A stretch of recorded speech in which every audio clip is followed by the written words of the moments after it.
Tiesos akibrokštai. Dabar norėčiau pratęsti antrą dalį apie sielos persikūnijimus Biblijoje. Now I would like to continue the second part about the re-embodiments of the soul.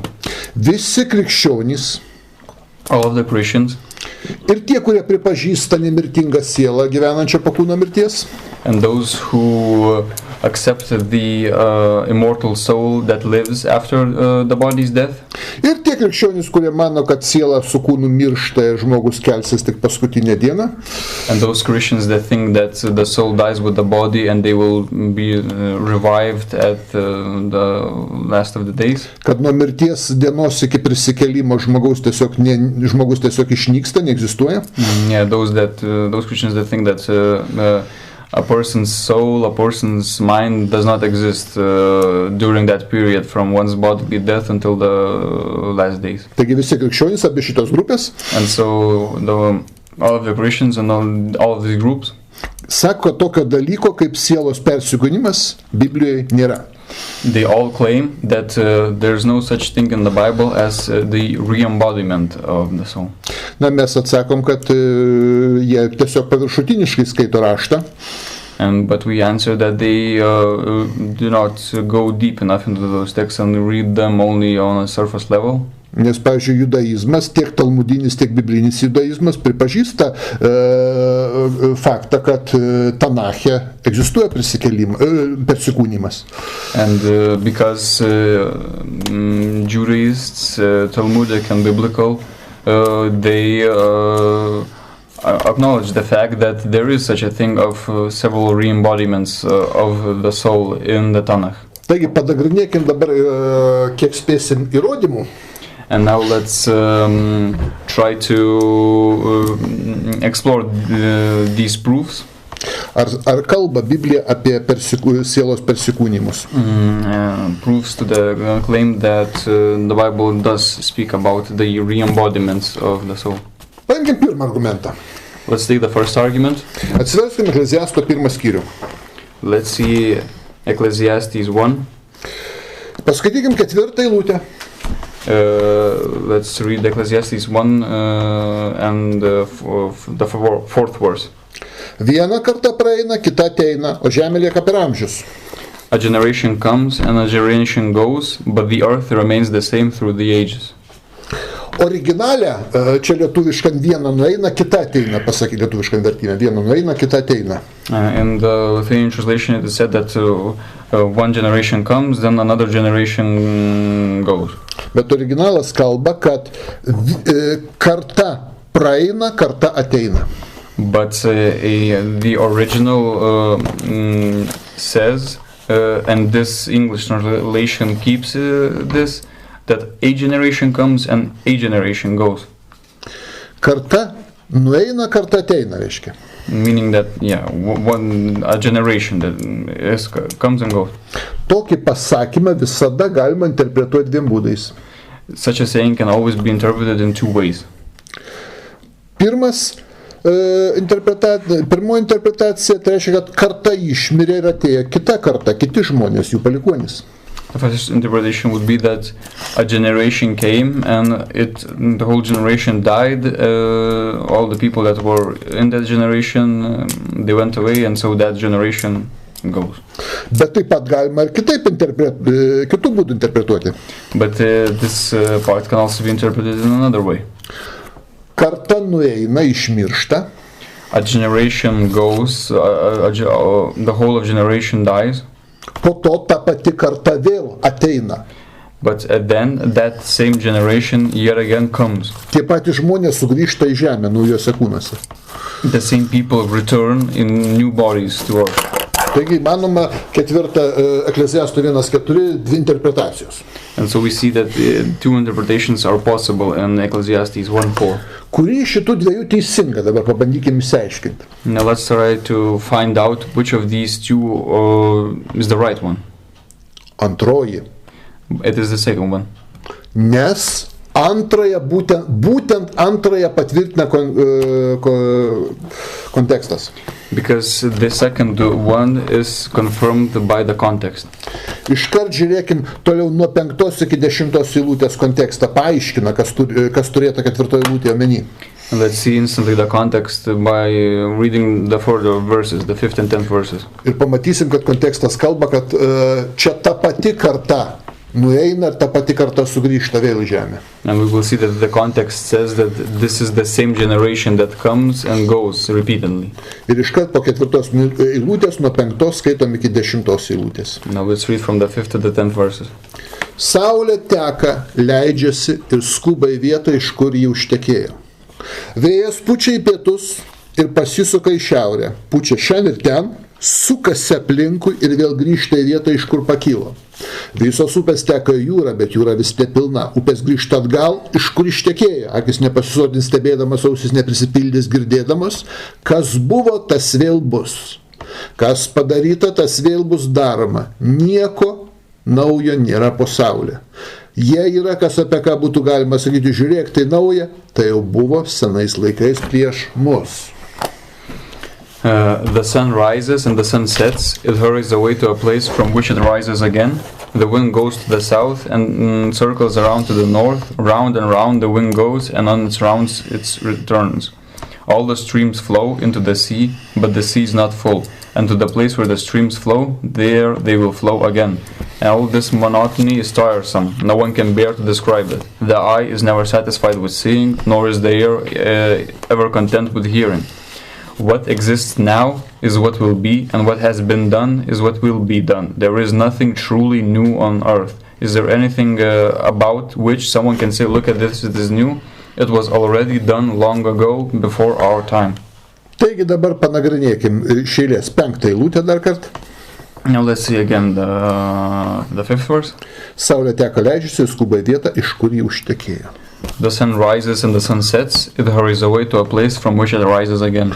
Kalbama, kad ta pati saulė grįžta į tą pačią vietą, iš kur patekėjo, ne kita saulė. Here it is talked about the fact that the same sun that rises, the same sun sets, and it yet again does the same process, the same sun. O ar čia apie saulę kalbama? Vien tik tai. But is it only about the sun talked about here? Pamokslininkui nesvarbu pakalbėti apie saulę. But it is not important for the teacher to talk about the sun, literally. Biblija kalba apie mūsų dvasią. The Bible talks about our spirit. Saulė yra žmogaus gyvenimo įvaizdis, gyvybės įvaizdis. The sun is the image of a human's life, of a human's life. Nes tas pats, ta pati Ekleziasto knyga Saulės šviesos užtemimą lygina su žmogaus gyvenimo pabaiga, su mirtimi. Because the same Ecclesiastes compares the eclipse of the sun, the darkening of the sun, with the end of the human life. Prisiminkim tą garsę vietą iš Ekleziasto 12 skyriaus. Let's remember the famous verse from Ecclesiastes 12. Paskaitykim nuo 1 eilutės iki 7. From the 1st to the 7th verses. Prisimink savo kūrėją jaunystę, nelauk, kol ateis piktos dienos ir metai, apie kurias sakysi, man jie nepatinka.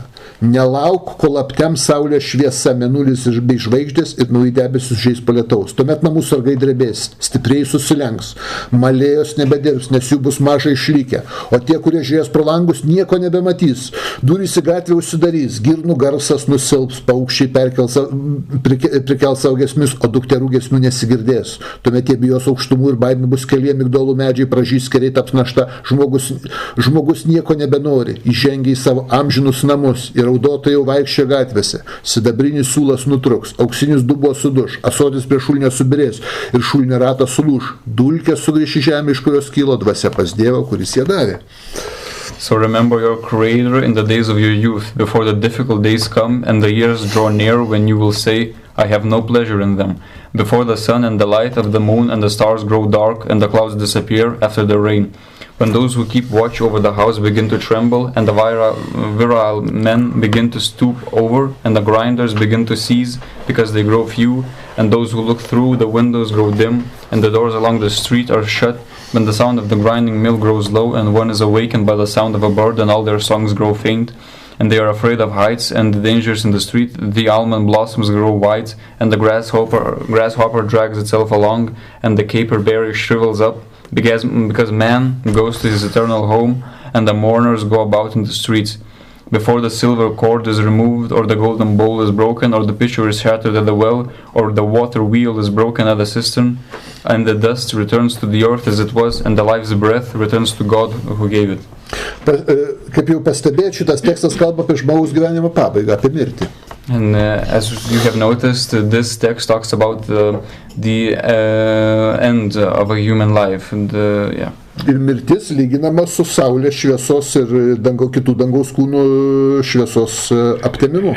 And this end of a human's life is compared with is brought forth with the images of the sun and the light of the heavenly bodies going dark. Antra eilutė dar kartą paskaitykim. Let's read the second verse again. Nelauk, kol aptems saulės šviesa, mėnulis bei žvaigždės ir nauji debesis išeis po lietaus. Before the sun and the light of the moon and the stars grow dark and the clouds disappear after the rain. Taigi Ekleziasto 1 skyrius 5 eilutė. And so Ecclesiastes 1:5 kalba apie žmogaus gyvenimą, talks about the human life, kuris leidžiasi, miršta tekėdamas ir vėl grįžta iš ten, iš kur ištekėjo, vėl įsikūnija žemėje iš naujo. And so the human life that rises, gains life, then sets, dies, and yet again hurries away to a place from which it rises again. So a human is born, dies, then is born again. Tęsiam toliau, Ekleziasto 1 skyrius dabar 6 eilutė. Now let's read further and see the 6th verse. Vėjas pučia į pietus ir pasisuka į šiaurę, pučia šiandien ir ten, sukasi aplink ir vėl grįžta į vietą, iš kur pakilo. The wind goes to the south and circles around to the north, around and around the wind goes, and on its rounds it returns. Kalba apie tą patį vėją, ne apie kitą vėją, naują. And so the talking is about the same wind, and there's no new wind here. Kuris sukasi ir vėl grįžta į tą vietą, iš kurios pakilo. The same wind, it goes, it moves around, and then it returns yet again, the same wind. Bet argi Biblija čia apie meteorologinius reiškinius mums pasakoja? But is Bible really interested in the meteorological phenomenon? Vėjas yra metafora. The wind is a metaphor. Žmogaus dvasios metafora. A metaphor for a human soul. Tas pats hebrajiškas žodis ruach. The same Hebrew word ruach. Vartojama ir vėjai, ir žmogaus dvasiai apibūdinti. The same word is used to describe the wind and spirit. Štai pasižiūrėkim, Jobo 7:7. Let's see, for example, Job 7:7. Atsimink, kad mano gyvenimas tėra vėjas. Remember that my life is but a breath. Taigi vėjas yra tiek žmogaus gyvenimo, tiek žmogaus dvasios personifikacija. And here it is translated as breath, but the same word is used that also says wind. Literally it would mean wind, not breath. And so we can see that the image of wind and the image of a life, they are compared and they are the same. Tai jeigu Jobas 7:7 sako, kad vėjas reiškia žmogaus gyvenimą, and so if we see that in Job 7:7 the wind means the life of a person, tai bandykim tada perskaityti Ekleziasto 1:6 kitaip. Let's then try to read the Ecclesiastes 1:6 in this light. Vėjas tai yra žmogaus gyvenimas. The wind is the person's life. Juda į pietus, į šiaurę, juda ten ir ten, sukasi aplinkui ir vėl grįžta į vietą, iš kur pakilo. The wind goes to the south and circles around to the north, round and round the wind goes, and on its rounds it returns. Gyvenimas juda, žmogus pasibaigia ir vėl grįžta iš tos vietos, iš kur pradėjo gyventi. Persikūnijimas. And so the wind, the life of a person moves to the south, moves to the north, moves all around, circles all around, and then returns to its original place. And yet again, this process is yet again reestablished, and yet again the circular process continues. Pažiūrėkim dabar sekančią 7 eilutę Ekleziastų 1 skyriaus. Now let's see this following the 7th verse. Visos upės teka į jūrą, bet jūra vis nepilna. Upės grįžta atgal, iš kur ištekėjo. All the streams flow into the sea, but the sea is not full, and to the place where the streams flow, there they will flow again. Kalba apie tas pačias upės, kurios vėl grįžta į tą pačią vietą, iš kur ištekėjo. And so it is here again talked about the same flows, the same rivers, which originated in that place and go back to that place from which they originated. Bet argi čia apie gamtos upės pamokslininkas kalba? But does the teacher here talk about the real natural rivers, real natural flows? Čia kalba apie žmogaus gyvenimus. It is here he talked about the human life. Taigi, 4 eilutė, kur karta nueina, karta grįžta. And so the 4th verse, where a generation comes and a generation goes, Paaiškina sekančios eilutės, 5, 6, 7. is explained by the following verses, the following 5th, 6th, and 7th verses. Kad čia turi manyti ta pati karta, ne kiti žmonės, o tie patys žmonės nuėję, po kurio laiko grįžta vėl į gyvenimą. That a same generation is meant, the same generation, and that participates in this circular process about which the other verses talk about explicitly. Na ir dabar pats aiškiausias, sakykime, persikūnijimo tekstas. And now let's say the most obvious text about the re-embodiments of the soul. 90 eilutės. The 9th and 10th verses. Ekleziastų 1 skyriaus. The Ecclesiastes 1, 9, 10. Kas buvo, tas vėl bus, kas padaryta, tas vėl bus daroma. Nieko naujo nėra pasaulyje, kas yra, apie ką būtų galima sakyti, žiūrėk, tai nauja, tai buvo senais laikais prieš mus. What exists now is what will be, and what has been done is what will be done. There is nothing truly new on earth. Is there anything about which someone can say, look at this, it is new, it was already done long ago before our time? Prie to galima būtų dar Ekleziastų 3.15 paskaityti. And next to this we can read Ecclesiastes 3:15. Aš nežinau, kaip angliškas vertimas verčia. I am not certain about the English translation. Taip pat žinau, kad lietuviškas katalikiškas prelato Rupščio vertimas nelabai tiksliai verčia. And I know that some other Lithuanian translations are also not very accurate. Rupščio. Rupščio. Bet yra kitas lietuviškas vertimas, kurį va dabar aš skaitau, tai yra kunigo Kosto Burbulio. But there's a Lithuanian translation by Burbulis. Išversta labai teisingai. Which is translated correctly. Skaitau Ekleziastų 3.15. I'm reading Ecclesiastes 3:15. Kaip teisingas vertimas koks. The right translation. Kas buvo, tas ir yra. O kas bus, jau yra buvę. Dievas pašaukia praeitį. Whatever exists now has already been, and whatever will be has already been. For God will seek to do again what has occurred in the past. Taigi Dievas pašaukia praeitį. And here it is said in the English translation that God will seek to do again what has occurred in the past, which is something similar, but in the Lithuanian translation it is said that God will call the past yet again. Taigi aiškiausias persikūnijimų ir žmogaus gyvenimų grįžimo įrodymas. So this is that act of calling the past yet again to the present is a great proof to showing that there is this cyclical process of life, that the re-embodiments of the soul concept also fits. Pažiūrėkim dar vieną įrodymą, antrą. Now let's see another proof, the second proof. Pradžios 38:8. Genesis 38:8.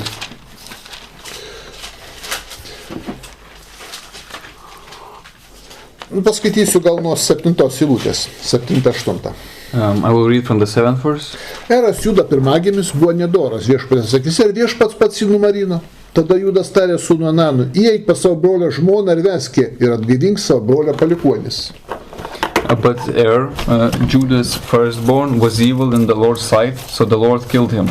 Then Judah said to Onan, have sexual relations with your brother's wife and fulfill the duty of a brother-in-law to her, so that you may raise up a descendant for your brother. Šitam vertime lietuviškam. In the Lithuanian translation. Burbulio. In Burbulio translation. Išversta labai teisingai, pažodžiai originalas. The translation is very accurate. It is a literal translation. Nes sako, yra žodis atgaivink. Because there's a word to that, not a descendant for your brother, but the same brother, the same brother that was killed, you shall revive that brother. Atgaivink savo mirusio brolio palikuonis. That to revive those, may raise up a descendant, but to revive a descendant for your brother. Būtent tiek Mazorete, tiek Septuagintoje stovi žodis atgaivink. And so in the Masoretic text and in the Septuagint, the word to revive is present. Bet juk atgaivint galima tik tai. But a thing can be revived only in the case if kuris kažkada gyveno ir mirė. If that thing previously lived and died. Jeigu tų palikonių dar niekada nėra buvę istorijai, niekada jie negyvenė, tai kaip juos atgaivinti, žodis netinka. And if it would be that those descendants of that brother did not live presently, the word revive the descendants for your brother would make no sense. Išaiškinimas čia gali būti tik vienas. And here the explanation is only one. Kadaise praeitam gyvenime Eras turėjo palikuonis. There was in a previous life the case that had some descendants, kurie šitam gyvenime jau nebegali iš jo gimti. And because had descendants, but he died in this life, he no longer has the ability to have descendants in this life. Todėl yra galimybė, kad brolis ves jo velionę žmoną ir tie palikuonys gims. And so, but there is a chance that his brother will be able to, with his brother's wife, fulfill the duty and revive those descendants. Trečias argumentas. And then there's the third argument. 30 psalmė, trečia eilutė. Psalms 30 and 3. Dovydas sako, viešpatie, tu išvedei iš mirusiųjų buveinės mano sielą, išlaikei mane gyvą, kad nenužengčiau į duobę. O Lord, you pulled me up from Sheol, you rescued me from among those descending into the grave. Čia Dovydas kalba apie du dalykus, kokius jam Dievas gyvenime yra padaręs. And David talks about two things which God had done to him. Pirmas, kad Dovydo siela kažkada buvo mirusiųjų pasaulyje, Šeole. The first thing that there was a time when David's soul was present in Sheol. Bet Dievas išvedė tą sielą į gyvenimą. But God pulled that soul into life, from Sheol into life. Reiškia, Dovydas kažkada gyveno, buvo miręs ir dabar jis atgimęs, kitą gyvenimą gyvena. Meaning that David was alive, then died, got into Sheol, and yet again he's pulled out of the Sheol and he gains a new life. Ir antras dalykas. And the second thing. Jau šitame kitame gyvenime jį išlaikė gyvą, kad nenužengtų į kapą. And in the second thing mentioned is that a thing that is present in this life, that he was rescued from among those descending into the grave. Taigi už du šitos dalykus Dovydas dėkoja. And so for these two things, David is grateful to God. Taigi vienas iš tų dalykų, Dovydas buvo miręs, nes jeigu tavo siela mirusiųjų pasaulyje, tai tu miręs, ar ne? And one of those things is the embodiments of the soul, that David was in Sheol, get into Sheol means that you have lived a life and you have died, and so that and you're then present in Sheol, in the place of the dead. Bet štai Dovydas gyvas ir dėkoja, kad išvedė jo sielą iš Šeolo. But here David is alive and speaking, and so he is in this present condition because God pulled him from the place of the dead, from Sheol. Akivaizdu, kad Dovydas gyvena ne pirmą gyvenimą. And so it is very obvious that David is not living his first life. Ketvirtas argumentas. The fourth argument. 86 psalmė, 13 eilutė. Psalms 86, 13. Tavo gailestingumas bus man didelis. Tu išgelbėjai mano sielą iš giliausio pragaro. For you will extend your great loyal love to me and will deliver my life from the depths of Sheol. Dovydas originalė sako, išvedi mano sielą iš giliausio Šeolo. And David in the original says that you delivered my soul from the Sheol. Taigi Dovydo siela buvo Šeolė ir Dovydas dėkoja, kad iš to Šeolo jį ištraukė. And so David's soul was present in Sheol, and it was present in Sheol, and God delivered him from Sheol. Ir Dovydas dėkoja, kad pagaliau ta siela atlikusi Šeolę pragarę bausmę buvo išvesta ir dabar vėl atgimė, viską gyvena. And so David is thankful in this way because he died, got into Sheol, received his punishment, and now he is carried from that Sheol yet again into a life. Penktas tekstas. And then the fifth text. 90 psalmė, 3 eilutė. Psalms 90 and 3. Tu grąžini žmonės sudulkės ir sakai, sugrįžkit žmonių vaikai. You make mankind return to the dust and say, return, O people. Krikščionys šitą tekstą aiškina taip. The Christians explain this text in the following manner. Dievas sugrąžina žmonės į dulkes, tai yra miršta ir sutrūnyja žmogus. God makes people return to dust to die and to become dust. Ir tada Dievas sako, sugrįžkit, tai yra į dulkes, vėl dulkė buvai, dulkė virskit. And then they say that when God says return, God means that you were dust, you came from dust, and you return to dust. Gana kvailas aiškinimas. And this explanation is rather stupid. Žmogų grąžina Dievas į dulkes. And God returns mankind to dust. Palaukia, kol sutrūni žmogus, pavirs dulkėmis. God waits when the people die off and become dust. Ir tada sako, sugrįžkit, reiškia į dulkes tas. And then after that process says, return, O people. Ni šis, ni tas. And this makes no sense because to whom is God talking? Bet žiūrėkim, kada iš tai eilutė logika įgauna. But let's see when this verse finds its logic. Pirma, Dievas žmogų grąžina į dulkes. And first, God returns people to dust. Žmogus miršta sutrūnyje. And a person dies and is dead dust. Ir po to Dievas sako, sugrįžkit žmonių vaikai. But then God says after that, return, O sons of man. Po mirties, kai jau kūnas dulkė pavirtęs į gyvenimą, grįžkit vėl, kaip žmonių vaikai, gimsi kaip vaikas žmogaus. Meaning that those people that became dust should return to life yet again, return as people. Mirusysis gimsta kaip žmonių vaikas. And that person is then reborn as again a person, a people, a son of man. Sugrįžta iš dulkių į gyvenimą tarsi.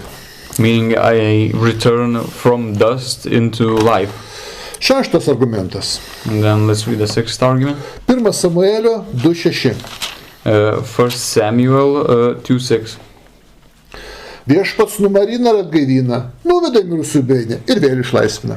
The Lord both kills and gives life, he brings down to the grave and rises up. Akivaizdus sielos cikliškumo įrodymas. And this is an obvious proof of the cyclical process. Štai kaip žmogus gyvena. And this is how a person lives. Dievas jį numarina atgyvenus gyvenimą.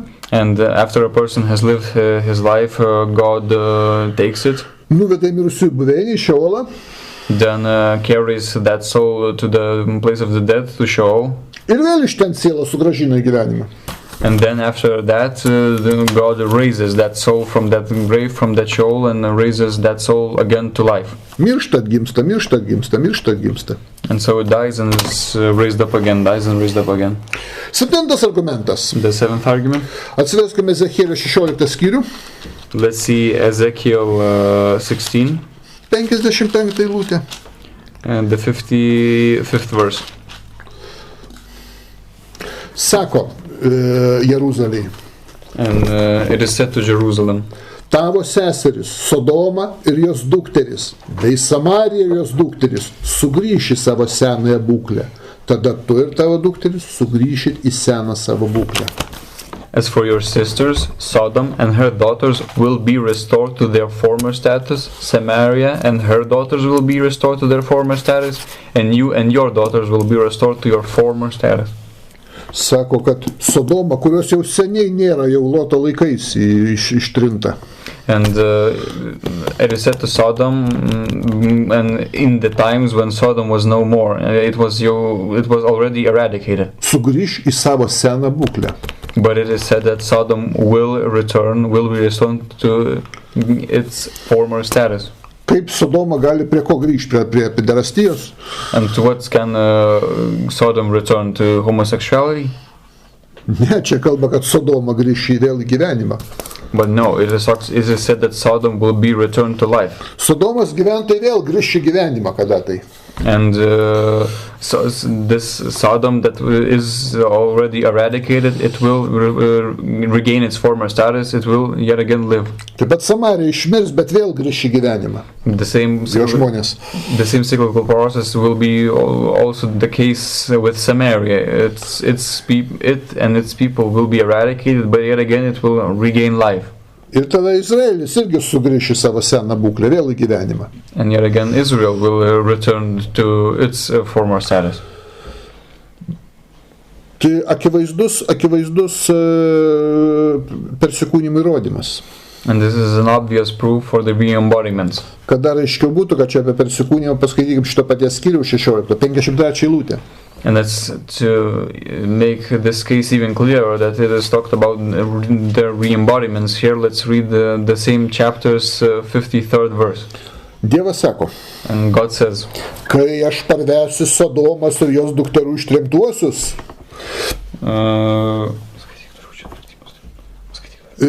taip pat Samarijos ir jos dukterų ištremtuosius parvesiu tavo ištremtuosius kartu su jais. I will restore their fortunes, the fortunes of Sodom and her daughters, and the fortunes of Samaria and her daughters, along with your fortunes among them. Kada Ezekielis pranašauja, Sodomos seniausiai nėra. And when Ezekiel is prophesying, Sodom is no longer present. Bet sako, parvesiu Sodomos ištremtuosius. But it said that Sodom's fortunes will be restored. Kur Sodoma ištremta? Sodomos gyventojai kurie ištremti? But where are those fortunes of Sodom? Where will this return be if there's no Sodom present? Jų nevedė jokią tremtį. And Sodom's this disgrace, this Sodom is not present. Jie tiesiog sunaikinti, mirė. This Sodom is eradicated and it has no fortunes no longer. Aha, tai ištremti iš gyvenimo į mirtį. But they are as if eradicated and pushed into death. They're no longer present, but their fortunes will then be restored, later restored. Bet Dievas sako, parvesiu atgal. And there will be a restoration of their fortunes of Sodom. 8 argumentas. And the 8th argument? Jobo 33 skyrius. Job's 33rd chapter. Nuo 19 iki 25 eilutės. From the 19th to the 25th verses. Štai kalba apie mirštantį žmogų. Žmogus miršta. Here it's talked about a person that is dying. Nuo 18 eilutės. From the 18th verse. Jis saugojo sielą nuo pražūties ir gyvybę nuo mirties. Žmogus baudžiamas skausmai savo lovoje, visi jo kaulai apimti stipraus skausmo, mėgstamiausių maistų jis nebegali valgyti, jo kūnas sunyksta, kad negali jo atpažinti, lieka tik vieni kaulai, jo siela artėja prie kapo, gyvybė prie mirties. He spares a person's life from corruption, his very life from crossing over the river, or a person is chastened by pain on his bed, and with the continual strife of his bones, so that his life loathes food, and his soul rejects appetizing fare. His flesh wastes away from sight, and his bones which were not seen are easily visible. He draws near to the place of corruption, and his life to the messengers of death. Kalba apie mirštantį žmogų. Here, so we see that it is talked about a person that is dying. Ir dabar žiūrėkim toliau nuo 23 iki 25 eilutės. And now let's read from the 23rd to the 25th. Jei pas jį ateitų pasiuntinys kaip tarpininkas, vienas iš 1000, ir parodytų žmogui jo teisingumą, jis būtų maloningas, jam sakytų, išlaisvink jį, kad nenueitų į duobę, aš suradau išpirką. Jo kūnas atsinaujins ir jis grįž į jaunystės dienas. If there is an angel beside him, one mediator of 1,000, to tell a person what constitutes his uprightness, and if God is gracious to him and says, spare him from going down to the place of corruption, I have found ransom for him, then his flesh is restored like a youth's, he returns to the days of his youthful vigor. Kad miręs nenueitų į Šeolą, į pragarą. And so that a person, when that person dies, he would not go to the place of corruption. Dievas išperka jo sielą. God ransoms his soul. Ir kas vyksta 25 eilutė? And then what happens? We can see in the 25th verse. Jo kūnas atsinaujins ir jis grįš į jaunystės dienas.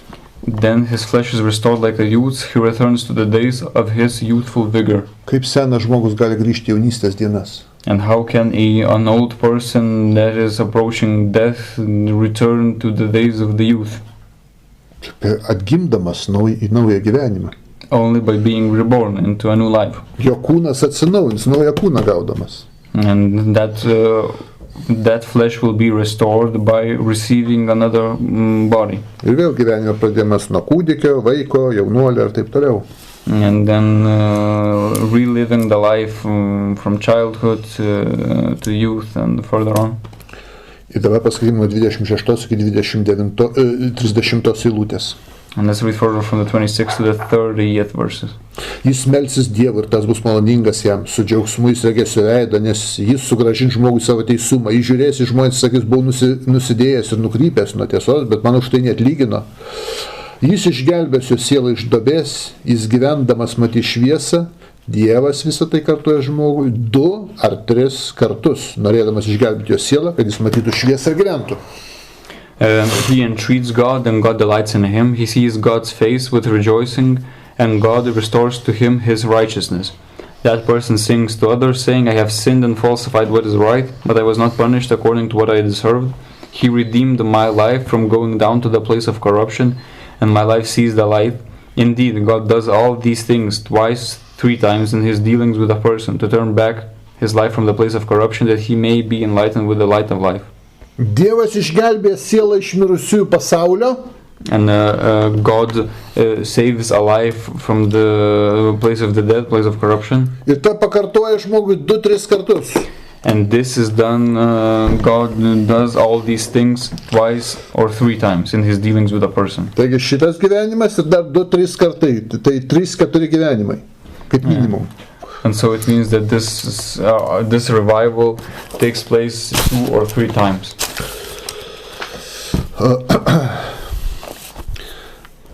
Taigi 3-4 gyvenimai.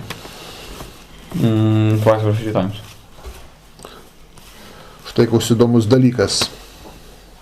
O juk šitą tekstą sako ne Jobas. But this text is not it does not originate from Job. Nes jeigu tai Jobas sakytų, mes galėtumėm suabejoti. Because if Job would say this, we could doubt. Nes Jobas vėliau atsiėmė visus savo žodžius ir išvedžiojimus. Because later Job renounced what he said. 42 skyriui. In the 42nd chapter. Jobas sako, trečia eilutė. And Job says in the 3rd verse. Kas paniekins patarimą, neturėdamas supratimo. Aš kalbėjau tai, ko nesuprantu, kas man per daug nuostabu ir nežinoma. Oh, who is this who darkens counsel without knowledge? But I have declared without understanding things too wonderful for me to know. Ir penkta eilutė, šešta eilutė, atsiprašau. And the 6th verse. Todėl aš baisius ir atgailauju dulkės ir pelenuose. Therefore I despise myself and I repent in dust and ashes. Jobas atgailauja už savo visus išvedžiojimus ir atsiema visus savo žodžius. And so Job repents for what all he had said. Tai jeigu čia kalbėtų Jobas, mes galėtum suabejoti. And if Job would talk in those lines that we have mentioned, we could doubt. Taip pat mes galėtum suabejoti, jeigu kalbėtų 3 Jobo draugai. And the same case would be if those utterances were made by the 3 friends of Job. Temanas Elifazas, and Teman Eliphaz, Šuachas Bildadas, Šuach Bildad, ir Namatietis Sofaras. And Safar the Namashin. Nes paskaitykim 42 skyrius Jobo. And let's see the 42nd chapter of Job. Nuo 7 iki 9 eilutės. From the 7th to the 9th verses. Po pasikalbėjimo su Jobu viešpats tarė Temano Elifazui, mano rūstybė užsilyga prieš tave ir abu tavo draugus, nes jūs nekalbėjote teisingai apie mane kaip mano tarnas Jobas. Dabar rinkit 7 jaučius bei 7 avinus, eikit pas mano tarno Jobą ir juos sukokite kaip deginamą auką už save, ir mano tarnas Jobas melsis už jūs, išklausys jo maldas ir nebaus jūsų, kaip esat nusipelnę, nes jūs nekalbėjote apie mane teisingai kaip mano tarnas Jobas. Tuomet Temanas Elifazas, Šuachas Bildadas ir Namatietis Sofaras padarė, kad viešpats buvo jiems įsakęs. Viešpats išklausė Jobą. After the Lord had spoken these things to Job, he said to Eliphaz the Temanite, my anger is stirred up against you and your 2 friends because you have not spoken about me what is right, and as my servant Job has. So now take 7 bulls and 7 rams and go to my servant Job and offer a burnt offering for yourselves, and my servant Job will intercede for you, and I will respect him, so that I do not deal with you according to your folly, because you have not spoken about me what is right, as my servant Job has. So they went, Eliphaz the Temanite, Bildad the Shuhite, and Zophar the Naamathite, and did just as the Lord had told them, and the Lord had respect for Job. Taigi čia kalba, kad Temanas Elifazas ir 2 draugai. And so we see that Eliphaz the Temanite and his 2 friends, Bildadas ir Sofaras, Bildad and Zophar, taip pat neteisingai kalbėjo apie Dievą. they also were not right when they were talking about God. Tai jų žodžiais irgi galėtum suabejoti. This, and so we could also in turn doubt also their words. Tačiau Jobo 33 skyriui But in Job's 33rd chapter, apie kūną atsinaujinimą ir grįžimą jaunystės dienas 2-3 kartus. About the renewal of the body and the doing of this thing twice and 3 times. Kalba visai kitas žmogus. Another person is talking. Barachėlio sūnus Elihuvas. The son of Barachel, Elihu. Niekur Dievas nėra pasakęs, kad Elihuvas neteisingai kalbėjo, ir kur nors, kad būtų supeikęs Elihuvą. Nė žodžio. And God nowhere says that Elihu said something wrong about God. There's not a single word about it that Elihu was not right. Todėl šitai žodžiais pasitikėti galime. And so in turn we can trust these words of Elihu. 9 argumentas. The 9th argument. Atsiverskim Rūtos knygą. Let's see the book of Ruth. 4 skyrių. The 4th chapter. 4 skyrių ir paskaitykim 5 eilutę. And let's read the 5th verse. Boazas tarė, tą dieną, kai pirksi lauką iš Naomės, turėsi nupirkti Moabitę Rūtą, mirusiojo žmoną, kad išlaikytum mirusio vardą jo nuosavybei. And then Boaz said, when you acquire the field from Naomi, you must also acquire Ruth the Moabite, the wife of our deceased relative, in order to preserve his family name by raising up a descendant who will inherit his property. Labai įdomu, kaip čia išlaikyti mirusio vardą ir nuosavybę, ką tai reiškia? And it is very interesting, what does it mean to preserve his family name by raising a descendant who will inherit? Toliau paskaitykim 10 eilutę dar. Let's read then the 10th verse. Taip pat ir Moabitė Rūta, Machlono žmona, vesiu, kad išlaikyčiau mirusio vardą jo nuosavybėje, kad jo vardas neišnyktų tarp jo brolių ir iš jo tėviškės. Jūs esate šiandien to įvykio liudytojai. I have also acquired Ruth the Moabite, the wife of Mahlon, as my wife, to raise up a descendant who will inherit his property, so the name of the deceased might not disappear from among his relatives and from his village. Beje, vardas pagal senovinių žmonių terminologiją reiškia charakterį, sielą, asmenį. And the name in ancient times often described the person's character. Tai kaip gali tas asmuo, tas charakteris neišnykti, jeigu jis miręs? And so how could that name, how could that character, how could that person not disappear when that person is dead? Skaitam toliau 16-17 eilutes. But let's read further the 16th and 17th verses. Taigi, kai susitokė Boazas su Rūta, gimė Jebedas. And when Boaz married Ruth, Obed was born. Žiūrėkit, ką apie jį sako. And let's see what what is said about him. Paskaitykim nuo 14 iki 16 eilutės. Let's read from the 14th verse. 17, prašau, eilutės. Let's read from the 14th to the 17th verses. Tuomet moteris sakė Naomei, palaimintas Viešpats, kuris nepaliko tavęs bei įpėdinio, kad jo vardas būtų žymus Izraelyje. Jis bus to atgaiva ir pasirūpins tavim senatvėj. Juk jį pagimdė tavo marti, kuri myli tave, ir yra tau daugiau negu 7 sūnus. Naomė paėmė vaiką į savo prieglobstį ir buvo auklė. Kaimynės jį pavadino Jobedu, sakydamas, sūnus gimė Naomei. Jobedas buvo Jesės tėvas, karalius Dovydas senelis. The village women said to Naomi, "May the Lord be praised, because he has not left you without a guardian today.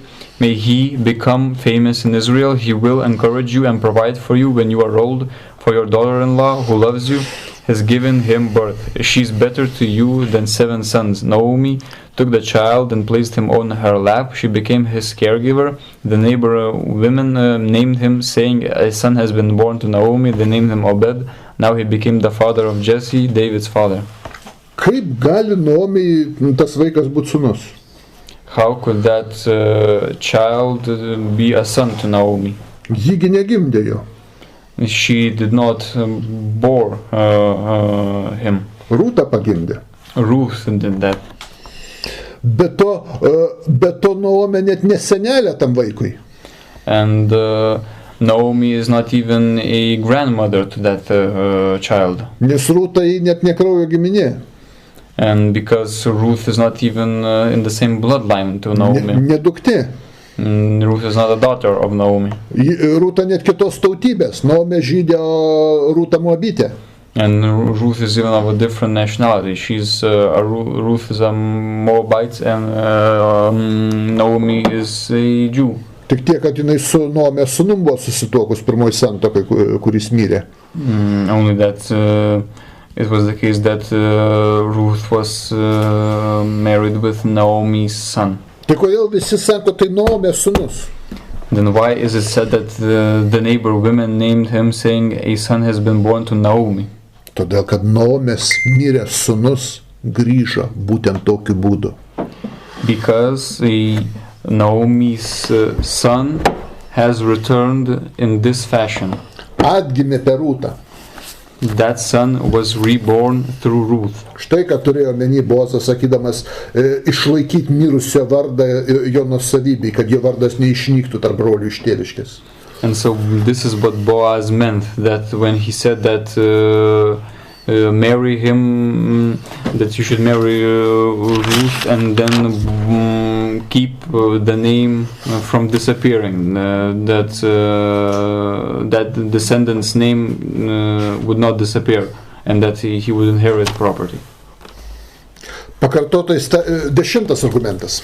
And let's see the 10th argument. Pakartoto įstatymą 33:6.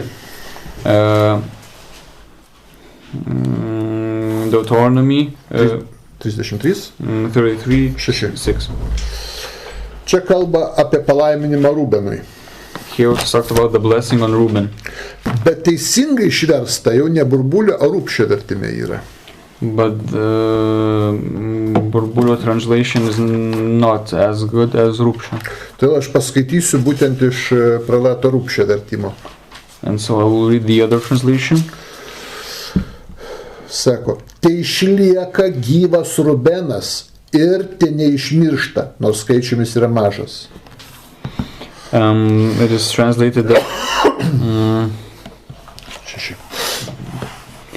let Reuben remain alive and let him not die out, even though his in number he is small. Sako, originalią kalbą, tegu Rubenas nemiršta. And so in the original it is said that may Reuben not die. Kaip gali Rubenas nemirti? And how can Reuben not die?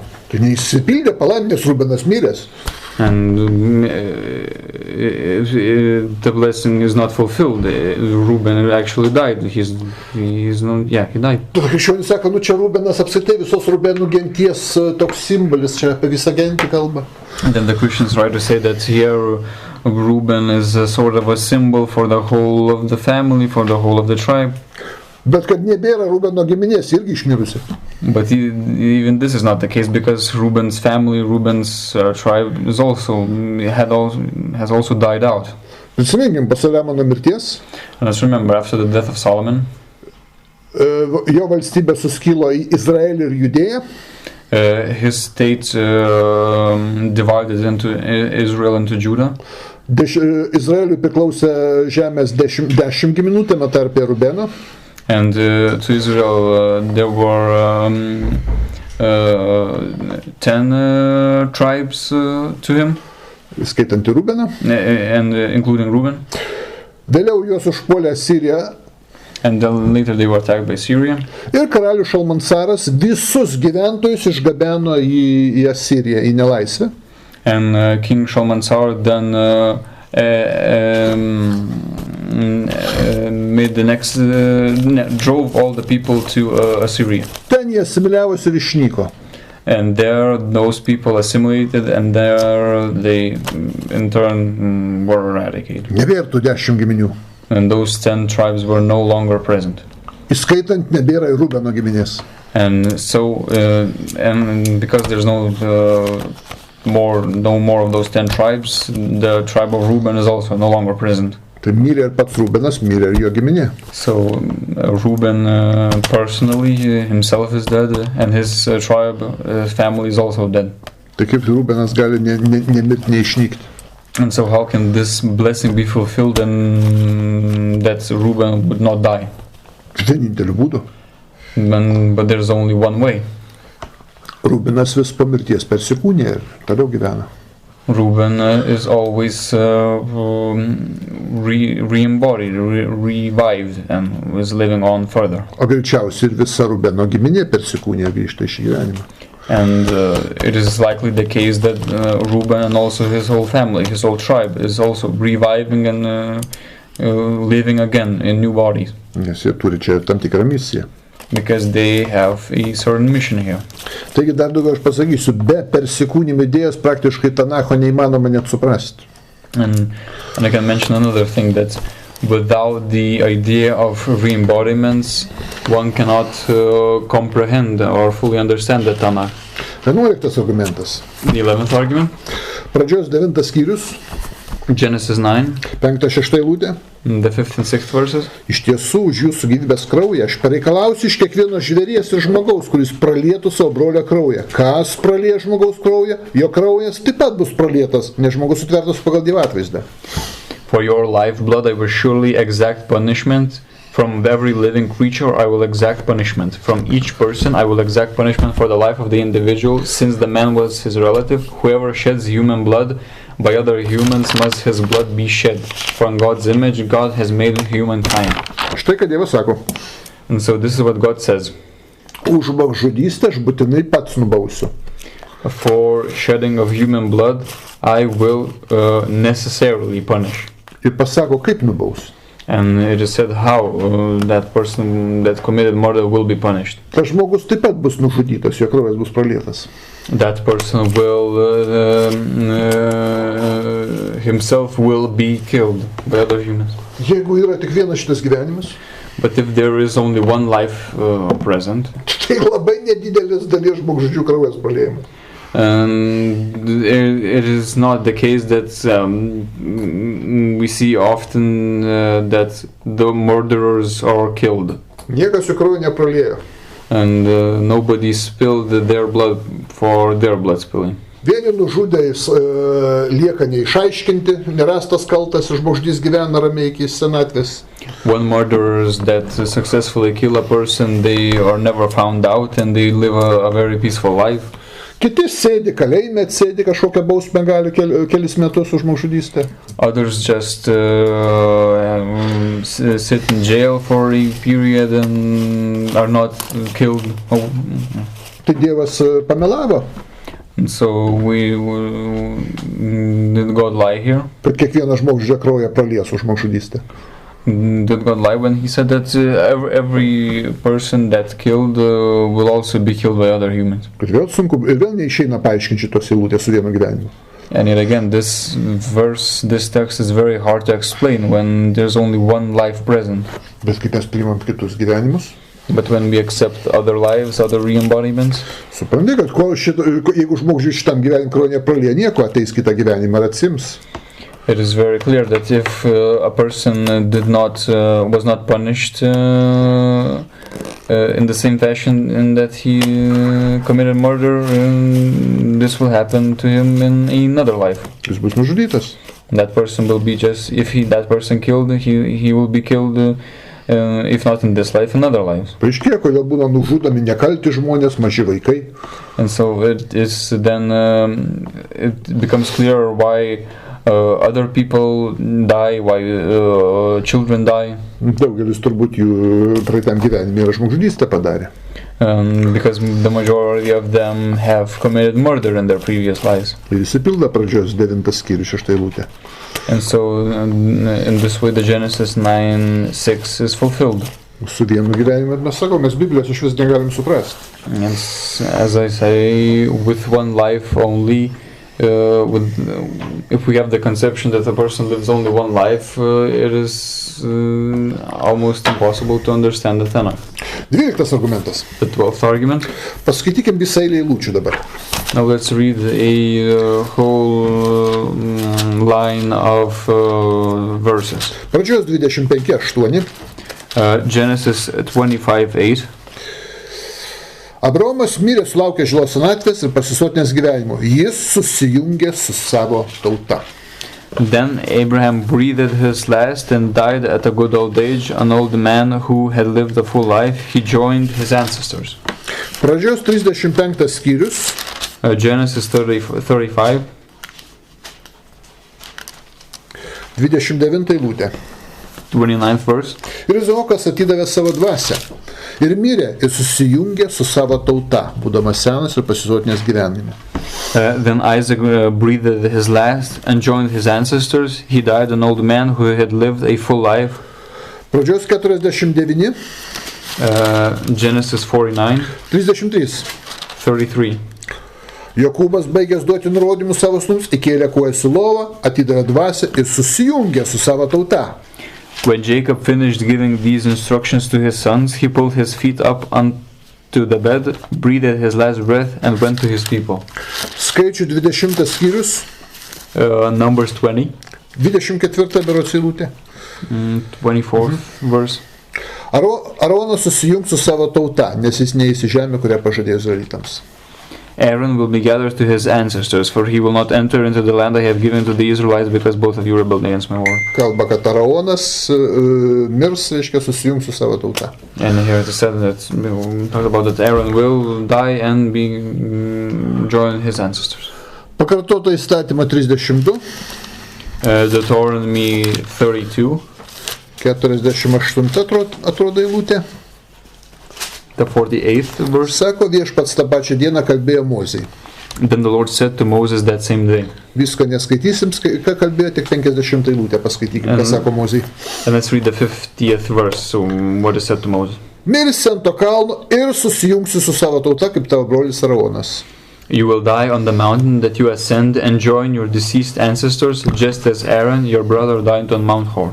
Taigi visi žymus patriarchai ir pranašai, and all of the famous patriarchs and prophets, sako, kad jie ne šiaip mirė, bet mirė ir susijungė su savo tauta. And it is said about them that they did not only die, but they also joined their ancestors. Kodėl susijungė mirė su savo tauta? And why were they gathered with their people? Jeigu kaip adventistai jehovistai sako, mirtis yra bendro žmonijos kapas. And if the Jehovah's say that death is the common grave of all people, tai susijungia su visais mirusiais žmonėm, ne tik savo tautos. It would be the case then that when one of the prophets died, they just joined not their own people, not their own group, specific group, but they joined the whole of mankind. O jeigu jis egzistuoja po mirties, tai kodėl tik su savo tauta susijungia, taigi su daug ir su visais bendraus ir kitos tautos žymiai žmonėm. And if a soul exists after death, then why does it only join the part, only the nation, only the people, its people? Why not the whole of mankind? Kažkaip labai keistai skamba, jeigu tik vienas gyvenimas. And this sounds very odd if only one life is present. Bet, kada mes priimam kitus gyvenimus, šitos eilutės labai aiškios tampa. But when we accept other lives, these verses become very clear. Sako, mirsi ir po to susijungsi vėl su savo tauta. It is clear that you will die, but then later on, you again will connect, be gathered to your people. Išsiskiri mirdamas savo tautą, bet vėl atgimsi savo tautoj, vėl gimsi ten. And when you die, you separate from your people, but then later on you are revived and yet again join the people. Ir taip susijungi su savo tauta, atgimdamas savo tautoj. And in this fashion you are then gathered to your people, yet again revived and present with them. 13 argumentas. The 13th argument. Šventajame rašte originale. And in the Holy Scriptures, in the original. Kartais apie vieną žmogų pasakyta apie vieno žmogaus gyvenimą pasakyta daugiskaitoje gyvenimai. And it is sometimes the case that when it is talked about a human, it is said that it is talked about not about a life, a singular life, but it is talked about in a plural form about a person's lives. Tas žodis yra chaim, daugiskaita. That word is in the plural form of chaim. Štai pavyzdžiui pavyzdys, pradžios 27 skyrius. For example, see Genesis 27. 46 eilutė. The 46th verse. Rebeka tarė Izaokui, man įgryso mano gyvenimas dėl hetitų dukterų. Then Rebecca said to Isaac, I am deeply depressed because of these daughters of Heth. Žinoma, krikščionys vertėjai verčia vienaskaitoj. And here in the English translation, lives are not even meant, but it is said in the King James, for example, and Rebecca said to Isaac, I am weary of my life because of the daughters of Heth. But the Christians that do not translate the plural form. Jie negali daugiskaitą versti, nes krikščionys nepripažįsta kitų gyvenimų, tik vieną. And they cannot translate properly because this does not fit their conception. Bet Biblijoje originalas sako gyvenimai chaim. But in the original, the plural form chaim is used. Rebeka kalba apie savo gyvenimus, o ne apie vieną gyvenimą. And so it is clear that Rebecca talks about lives, several lives of her. Ir ne vienam gyvenime turėjo konflikto su hetitų moterims. And so it is not in one life that Rebecca had conflicts with the daughters of Heth. Toliau, Jobo 10:12. Let's see Job 10:11. Čia sako, gyvybę ir palankumą man suteikiai. Thou hast clothed me with skin and flesh. Bet originalė sako, gyvenimus ir palankumą man suteikiai. But in the original it is said that you gave me lives. Lives and yeah. Jobas kalba, kad Dievas jam gyvenimus suteikė, daugiskaitą. Not with skin and flesh, but it is said that you clothed me with lives. The 12th verse. You gave me life and favor, but it is said that you gave me lives and favor, not one life. Tai akivaizdu, kad Jobas tikėjo persikūnijimais. And it is very clear that Job did believe in re-embodiment. 14 argumentas. And 14th argument. Rašto originale. And in the original of the Holy Scriptures. Apie seną žmogų sakoma daugiskaitais, jo senatvės. And when it is talked about an old person in the Bible, the old age, the senility is not talked about. That old age, that moment is not said in a singular form, but the plural form, old ages, is used. Zekunim, žodis daugiskaita. The word zekunim is present, and that is a plural form. Štai, pavyzdžiui, pradžios 21:2. Genesis 21:2. Sara pastojo ir sulaukusiam senatvės Abraomui pagimdė sūnų. For Sarah conceived and bare Abraham a son in his old age at the set time of which God has spoken to him. Pas mus verčia, aišku, vienaskaita. For in our translation, the singular form is used. Bet originaliai yra daugiskaita, zekunim. But in the original, the word zekunim is used, which is a plural form. Abraomui sulaukusiam senatvių. And it is said that that child is born to Abraham, who in his old ages. Tai reiškia, Abraomas ne vieną šią senatvę pergyvena. And so it means that Abraham is not experiencing this one singular old age. Jis yra daug senatvių sulaukęs. But he has reached a lot, a plurality of old ages. Taip pat pradžios 37:3. The same, let's see, Genesis 37:3. Izraelis mylėjo Juozapą labiau už kitus savo sūnus, nes gimė jam sulaukus žilos senatvės. Now Israel loves Joseph more than all his sons, because he was a son born to him late in life. Originalė sako, nes jis gimė jam sulaukus senatvių. But in the original it is said that the old ages, yet again the plural form is used. He was the son of his old ages. Jokūbas ne vienos senatvės yra sulaukęs. And Jacob did not reach one old age. Jis sulaukė senatvių, daugiau negu vienos. But he has reached several old ages. Tas pats žodis zekunim čia. The word zekunim, the plural form. Pradžios 44:20. Genesis 44:20. Mes atsakėme, turime seną tėvą ir jauną brolį gimusiems senatėje. Jo brolis yra miręs ir jis yra vienintelis likęs su savo motinas, tą tėvą įsimylė. And we said unto my Lord, we have a father, an old man, and a child of his old age, a little one, and his brother is dead, and he alone is left of his mother, and his father loveth him. Originalė sako, turim brolį gimusi jam sulaukus senatvių, zekunim. And in the original, yet again, zekunim is used, the plural form, that the father has reached old ages. That kid was born when our father has reached old ages. Taigi žmonės turėjo ne vieną gyvenimą, yra chaim. Ne vienas senatvė yra zekunim. And so people had not one life, not one chayim, and not one old age, not one, they had several, zekunim, the plural form. 15 argumentas. The 15th argument. Lygiai taip pat kartais apie vieną žmogų originalę apie jauną žmogų pasakyta jaunystės daugiskaita.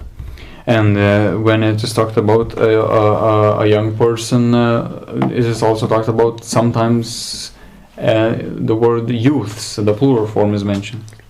Nurim žodis. The word nurim.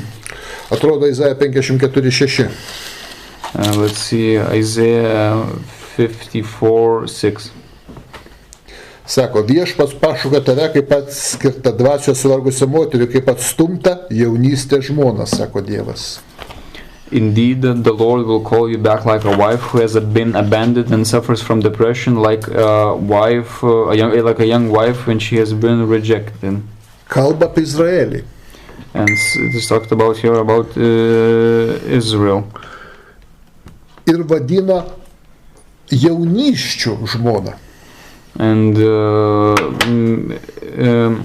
that's it is talked about a woman, a wife of youth. But in the original, this said that she's a wife of youths. Tai reiškia, Izraelis ne pirmą kartą tie žmonės egzistuoja šitam gyvenime. And it's talked about Israel here, and it means that these people do not exist for the first time only. There are several times that they exist here. Tas pats 127 psalmė 4. And let's see Psalms 127 and 4. Sako, kaip strėlės karžygio rankoje, taip jaunystės sūnus. As arrows are in the hand of a mighty man, so are children of the youth, and the original children of the youths. Kalba apie žmogaus sūnus. So here it's talked about the children of man. Ir apie tą žmogų turinčius sūnus sako jo jaunysčių originalė sūnus. And that mighty man has children of his youths. Nurimta žodis daugiskaitoj. And that word nurim, that is a plural form. Tai reiškia, jaunysčio čia turime omeny, kol dar žmogus pajėgus, vaisingas, gali vaikų turėti. Youth meaning while that person is still capable of having children. Ir juos išlaikyti. And capable of caring for them. Taigi pasirodo, žmogus ne pirmą kartą tuos sūnus turi. And so it appears that that person that has the children not for the first time. Pasirodė, ne vieną gyvenimą gyvena vaisingą, kai sūnų turėjo. This is for him not the only fertile life in which he has children. Toliau, 16 argumentas. Let's see the 16th argument. Jobo 38 skyrius. Job 38. Čia pats Dievas kalba Jobui. And here God himself speaks. Pirma eilutė sako, viešpats atsiliepė Jobui iš audros ir tarė. And the first line, then the Lord answered Job out of the whirlwind and said. Ir ketvirtoje eilutėje sako. And the fourth verse says. Kur buvai, kai aš dėjau žemės pamatus, atsakyk, jei supranti. Where was thou when I laid the foundations of the earth? Declare if thou hast understanding. Geras klausimas. And it is a great question. Buvo ar nebuvo Jobas tuo metu? Was Job present then or not? Dievas pats pasako, taip, buvai. But God himself answers, yes, you were. Aišku, sako 21 eilutė, tu žinai, nes tada jau buvai gimęs ir gyveni nuo amžių. Knowest thou it, because thou was then born, and you are present from ancient days. 17 argumentas. And the 17th argument. Čia iš to 16 argumento tai akivaizdu, jeigu Jobas gyvena nuo amžių. And it's clear that when we read the 21st verse, you were born before them, and the number of your days is great. And so if the number of your days is great from Job, taigi reiškia ne pirmą gyvenimą gyvena. And it means that this Job is not living his first life here. Nes jis gyvenęs yra iki savo užgimimo žemėje. Because he has already lived before this concrete life on earth here. Gerai, 17 argumentas. Now the 17th. Jobo 40 skyrius. Job 40. 15 lūtė sako. The 15th verse says. Apie mistinį gyvūną begemotą. About the mystical animal behemoth. Tik nesumaišykim su tuo begemotu, kur Afrikoje gyvena. And let's Hippopotamus. Not confuse this behemoth with the hippopotamus that is present in Africa. Čia metafora. This is only a metaphor. Dabar neaiškit, kas tai yra. Now we will not go in deep what it is exactly. Bet žiūrėk, kaip sako, štai begemotas, kurį padariau kartu su tavimi. Look now at behemoth which I made as I made you. Padarė kartu, originaliai pasakyta, kartu su tavim. And in the original it is said that I made you with him. And the New English translation gives the explanation that the meaning could be temporal. Reiškia, tuo pačiu metu. Meaning at the same time. Ir dabar čia 19 eilutė apie begemotą, kas sako. And let's now read the 19th verse. Jis yra Dievo kelių pradžia. It ranks first among the works of God. Nuo jo pradėjo ir Dievas viską kurti. Jis pradėjo nuo šitų dalykų kurti pasaulį. And here we see that from this creation, the things that are present in the world were created. Pasirodo, dar Jobas taip pat buvo kūriamas kartu su šito begemotu mistiniu. And so when we saw that in the 15th verse that Job and Behemoth were made at the same time, it means that God also created Job, ranking first among the works of God. Taigi, ką turim dabar? And so what do we have here? Pirmas teiginys. Dievas kūrė Jobą kartu su begemotu. And let's conclude what we have here. God creates the behemoth at the same time as Job. Ir antras teiginys, kad begemotas yra Dievo kelių pradžia. And the second statement is that the behemoth ranks first among the works of God. Prie pirmųjų kūrinių. Yeah, the first among the works of God. Išvada, vadinasi, ir Jobas yra prie pirmųjų kūrinių. And the conclusion is obvious that it is the case that Job also ranks first among the works of God. Vadinasi, Jobas turėjo egzistuoti iki savo gimimo šito žemėje. And so it means that Job had to exist before his birth on this earth. Jis daug tų gyvenimų turėjo turėti. And so it means that he had to have a lot of lives here. Dabar dar labai įdomų dalyką panagrinėkim. Pradžios 18 argumentą. Now let's explore the 18th argument. Pradžios 46 skyrius. Let's see Genesis 46. Nuo 8 iki 27 eilutės. From the 8th to the... iki 28 iki 27. From the 8th to the 27th. Paskaitykim tą tekstą. Let's read this text. Štai yra vardai Izraelio vaikų atėjusių į Egiptą. Jokūbas jo pirmagimis, Rubenas, Rubeno sūnus Henokas, Paluvas, Jecronas ir Karmis, Simeono sūnus Jemuelis, Jaminas, Oradas, Jekinas, Soharas ir Kananėtis sūnus Saulius, Levijos sūnus Geršonas, Kehatas ir Meralis, Judos sūnus Eras, Onanas ir Šela, Perecas ir Zirachas, tačiau Eras ir Onanas mirė Kanano šaly, Faros sūnus Jecronas ir Hamulas, Icaharo sūnus Tola, Puva, Jobas ir Šibronas, Zabulono sūnus Seredas, Elonas ir Jechlelis, Šterelėjo sūnus, kuriuos jie pagimdė Jokūbui Mesopotamijai, ir duktė Dina iš visų sūnų bei dukterių buvo 33 asmenys. Gado sūnus Cifionas, Hagis šūnis, Asbonas, Aris, Arodis, Arelis. Ašero vaikai Imna, Išva, Išvis, Berijus, Suseracha. Berijos sūnus Heberas ir Malkėlis. Štai yra vaikai Zilpas, kurie Labanas davė savo dukterį Lėjai. Jų buvo 16 asmenų. Jokūbo žmonos Rachelės sūnus Jozapas ir Benjaminas. Jozapas susilaukė Egipto šalia dviejų sūnų Manaso ir Efraimo, kuriuos jam pagimdė Ono kunigo Patiferos duktė Senata. Benjamino sūnus Bela, Becheras, Ašbelis, Gena, Namanas, Echrišrošas, Mupimas, Hupimas ir Ardas. Štai yra Rachelės ir Jokūbo vaikai 14 asmenų. Dano sūnus Hušimas, Neftalio sūnus Echcelis, Guris, Jeceras, Šlemas, štai yra sūnus Bilhos, kurį Labanas davė dukterį, Rachelį iš viso 7 asmenys. Asmenų, kurie atvyko su Jokūbu į Egiptą, kilusių iš jo, skaičiuojant Jokūbo sūnų žmonų, iš viso buvo 66 asmenys. Jozapo sūnus gimė Egipte buvo 2. Iš viso Jokūbo namams priklausančių asmenų atvykusių į Egiptą buvo 70. These are the names of the sons of Israel who went to Egypt, Jacob and his sons, Reuben, the firstborn of Jacob, the sons of Reuben, Hanoch, Palu, Hezron, and Carmi, the sons of Simeon, Jemuel, Jamin, Ohad, Jachin, Zohar, and Shaul, the son of a Canaanite woman, the sons of Levi, Gershon, Kohath, and Merari, the sons of Judah, Onan, Shelah, Perez, and Zerah, but and Onan died in the land of Canaan. The sons of Perez were Hezron and Hamul, the sons of Issachar, Tola, Pua, Yashub, and Shimron, the sons of Zebulun, Sered, Elon, and Jachlel. These were the son of Leah, whom she bore to Jacob in Padan Aram, along with Dinah, his daughter. His sons and daughters numbered 33 in all. The sons of God, Zaphon, Haggai, Shani, Ezbon, Eri, Ardi, and Areli. The sons of Asher, Imnach, Ishvach, Ishvi, Beriach, and Siriach, their sister. The sons of Beriach were Heber and Malkiel. These were the sons of Zilpah, whom Laban gave to Leah his daughter. She bore these to Jacob, 16 in all. The sons of Rachel, the wife of Jacob, Joseph and Benjamin, Manasseh and Ephraim were born to Joseph in the land of Egypt.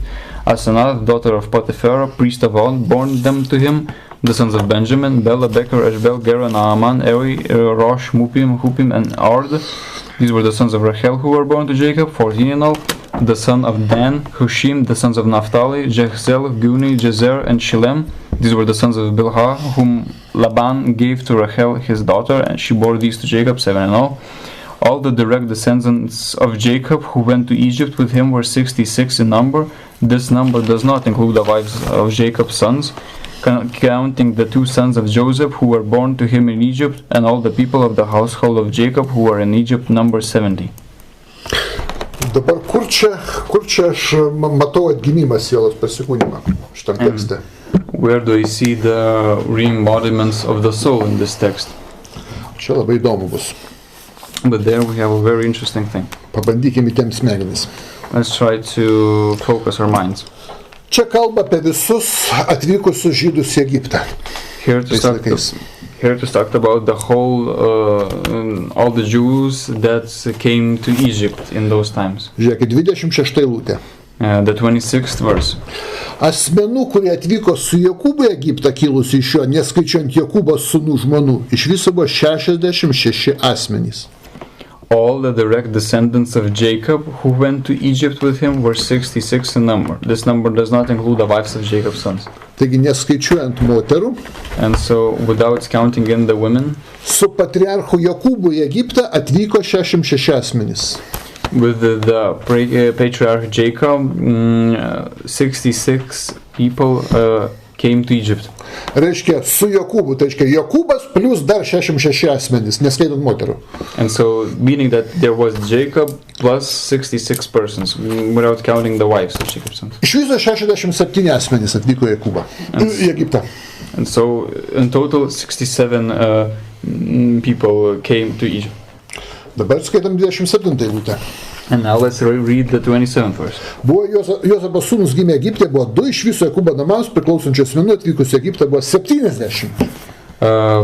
Counting the 2 sons of Joseph who were born to him in Egypt, all the people of the household of Jacob who were in Egypt numbered 70. Taigi su Jokūbu atvyko 66, iš viso 67 asmenys su pačiu Jokūbu. And so with Jacob himself there was 67 people. O įskaičiuojant ne su Jokūbu atvykusius, iš viso 70. And when counting all of the number, there's 70 people. Pavyzdžiui, Juozapas atvyko į Egiptą ne su Jokūbu. Yeah, those persons that arrived without Jacob. For example, Joseph came without Jacob to Egypt. Jis į Egiptą pateko daug anksčiau. He came to Egypt a lot sooner. 30 skyrius ten nuo 15 eilutės aprašo, kaip jis pateko. In Genesis 15 it is said how he came there. Broliai tiesiog pardavė Izmaelitams karavanui ir jis buvo kaip vergas nugabentas į Egiptą. Brothers sold him as a slave and he was then carried to Egypt. Vėliau jis ten padarė karjerą Egipte, Juozapas. And later Joseph made a career in Egypt. Susitokė su vyriausio žynio Potifero dukterim, egiptietė. And then married the daughter of a highest priest. Ir jam gimė Egipte 2 sūnus. And 2 sons were born to him. Efraimas ir Manasas. Ephraim and Manasseh. Apie tai rašo pradžios 41 skyrius. About that it is talked about in Genesis 41. Taigi su Jokūbu neatvyko pats Juozapas ir 2 sūnus gimė Egipte iš Egiptietės. And so there were 3 people that were not present with Jacob that were in Egypt, Joseph and his 2 sons. Taigi iš viso 70 asmenų atvyko į Egiptą. And so we have 70 people who came to Egypt. 70 asmenų. 70. Bet dabar skaičiuojam, bet ten yra išvardinti visi asmenys pagal vardą, kurie atvyko su Jokūbu ir ne su Jokūbu. But there are all of the persons that came to Egypt without or with Jacob. All of the persons are named. Atkreipkite dėmesį 12 eilutę, tokį vieną aspektą labai įdomu. And take attention to the 12th verse, and a very interesting aspect. Judos sūnus, dvitaškis, Eras, Onanas, Šela, Perecas, Zerachas. Tačiau Eras ir Onanas mirė Kanano šalyje. It is said in the 12th verse, the sons of Judah, Onan, Shelach, Perez, and Zerah, but and Onan died in the land of Canaan. Taigi Eras ir Onanas neatvyko į Egiptą, jie mirė Kanano šaly, dar iki atvykimo.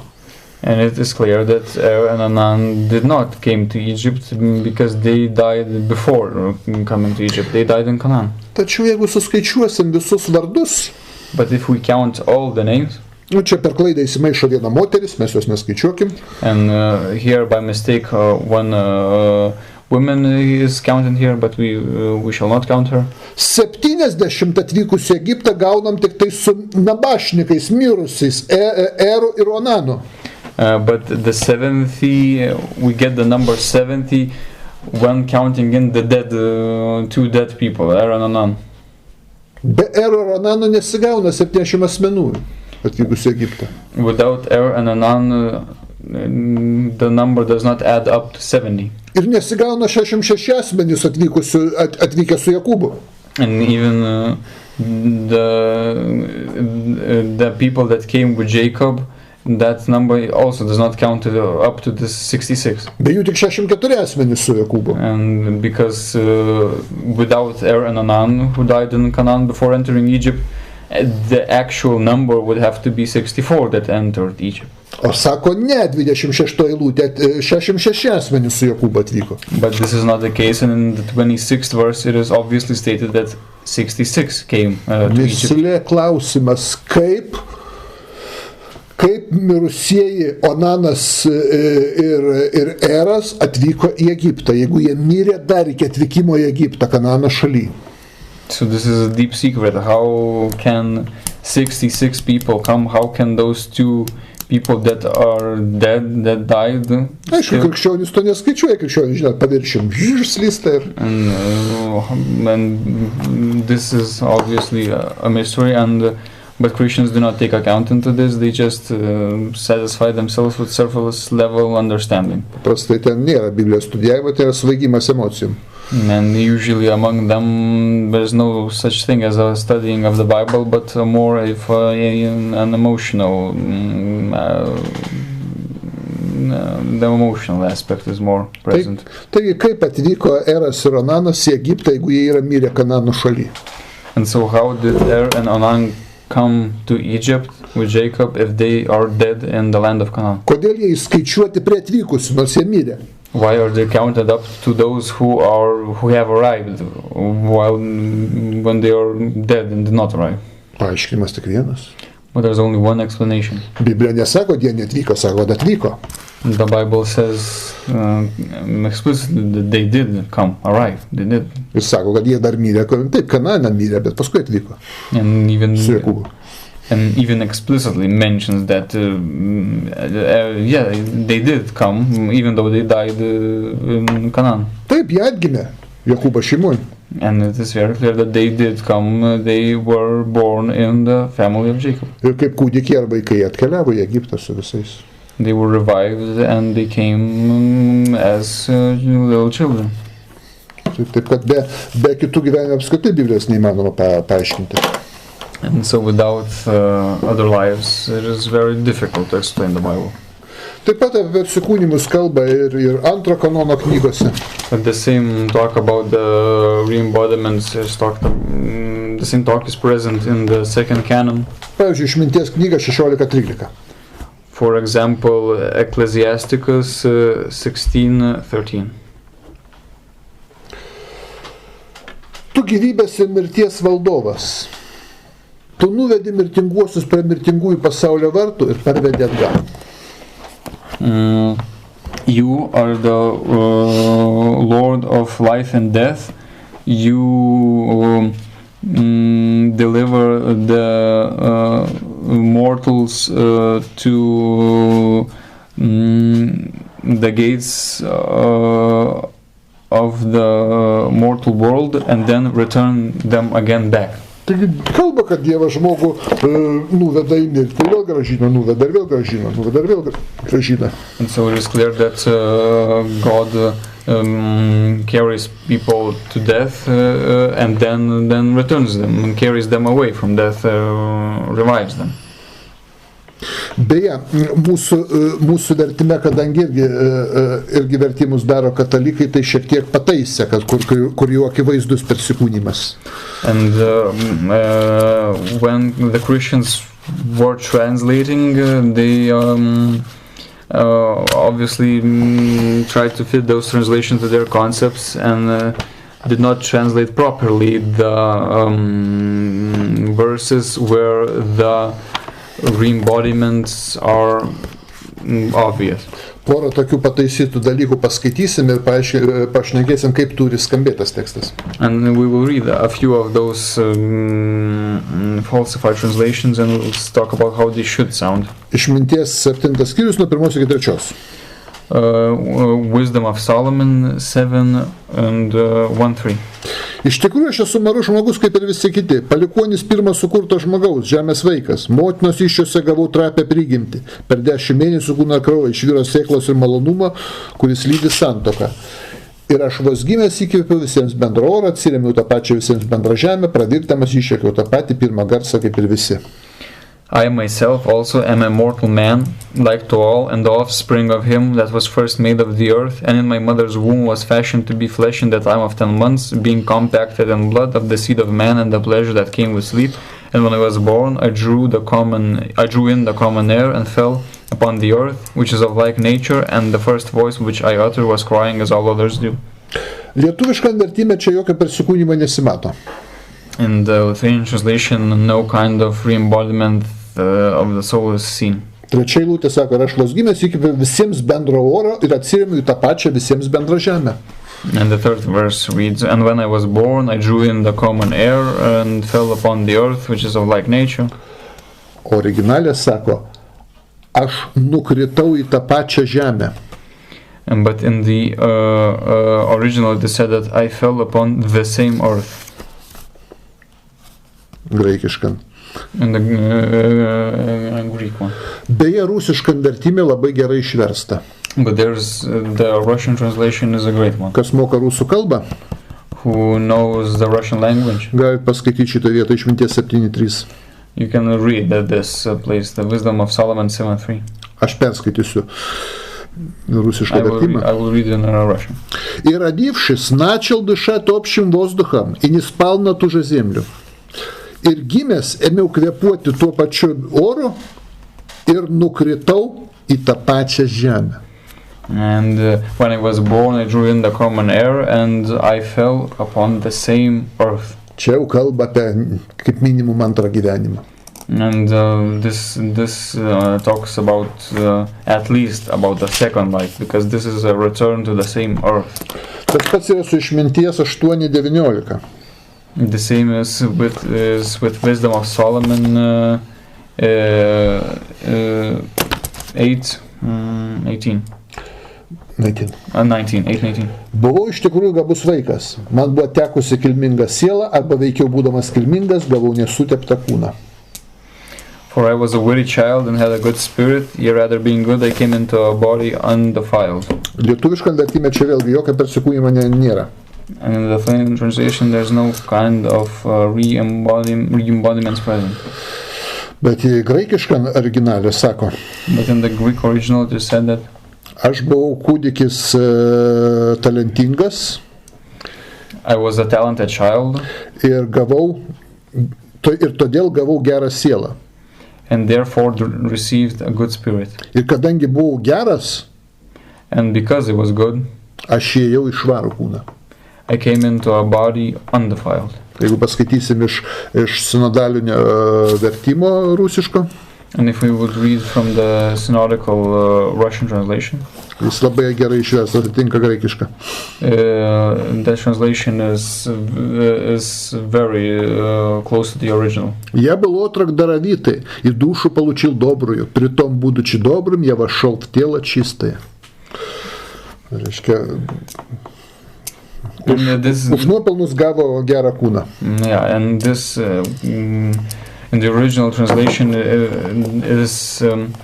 these things are said in a fashion that you can understand that that good spirit and that undefiled body is received for being good, for as a reward for the previous good lives.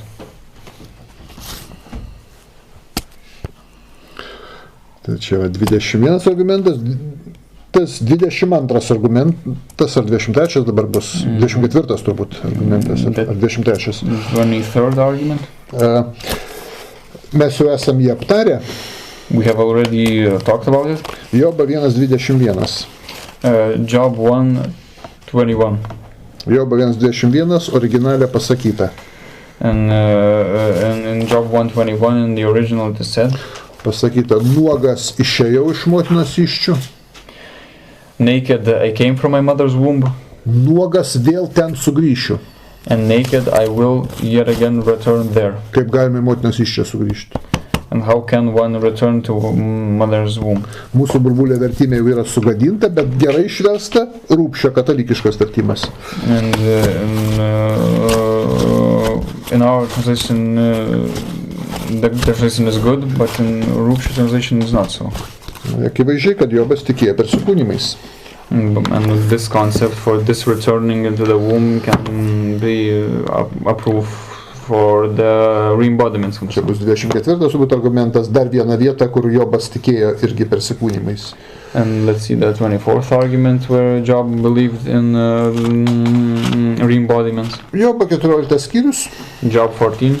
Nuo 20 iki 22 eilutės. From the 20th to the 22nd verses. Kalba apie mirštantį žmogų. It is talked about here about a person that is dying. Tu nugali jį nuolat ir jo nebelieka. Tu pakeiti jo veidą ir pavarai jį. Jei jo sūnus gerbėjai jis nežino. Jei jie niekinama jis nepastebi. Jis jaučia savo kūno skausmus ir jo siela kenčia. You overpower him once for all and he departs. You change his appearance and send him away. If his sons are honored, he does not know it. If they are brought low, he does not see it. Only his flesh has pain for himself and he mourns for himself. Kalba, kad žmogus kovą su mirtimi visada pralaimi. Dievas jį nugali, žmogus visada miršta. Net nemirtingo. And it is said that here that the person's fight against death always ends with him dying, and that a human being does not win against death. Bet žiūrėkit, kaip pasakyta, tu nugali jį nuolat ir jo nebelieka. But it is said that you prevail utterly against him, that death, not, well, the translations here says once and for all, but in the Lithuanian translation it said that you overpower him many times. Nuolat nebelieka, daug kartų žmogaus nebelieka, jis miršta. Aiškiai pasakyta. And it is said that, then it is clearly said that a person is overpowered a lot, and many times, not once, but a lot of times. Miršta nusidėjėlis daug kartų. And a sinner does die a lot of times. Ir toliau sako, eina bausmės atsimti. And then it is said that that person goes on and receives the punishment. Sako, jeigu jo sūnus gerbėjai jis nežino, jei niekinis nepastebi. If his sins are honored, he does not know it. If they are brought low, he does not see it. Nutrūksta visi ryšiai su šeima, nebežino nieko apie ją. All the relationships with the family are lost, and that person does not know anything about them. Ir žiūrėkit, kokia bausmė 22 eilutė būna. And then let's see the 22nd verse, what kind of punishment is present. Atkreipkite dėmesį, kad čia kalbama apie mirusį žmogų. Here it is talked about a person that is dead. Jis jaučia savo kūno skausmus ir jo siela kenčia. Only his flesh has pain for himself, and he mourns for himself. Jaučia savo kūno skausmus. And his flesh upon him shall have pain. Kaip siela jaučia kūno skausmus? How can a soul feel the pain of a flesh? Taigi palieka, atsiskiria nuo kūno, viskas. The soul leaves the flesh in the body. Nors ortodoksinė judaizme yra daug ten midrašuose pasakų, kad tenai kiekvieną kūno lavonui padarytą traumą jaučia siela. And even though in midrashes there is a story that every hit that is done to a corpse, that hit is felt by the soul. Čia sako, bet jaučia kūno skausmus. But it is clear that in that punishment, that flesh will have pain. Logiškas paaiškinimas tik vienas. But there's only one logical explanation here. Miršta.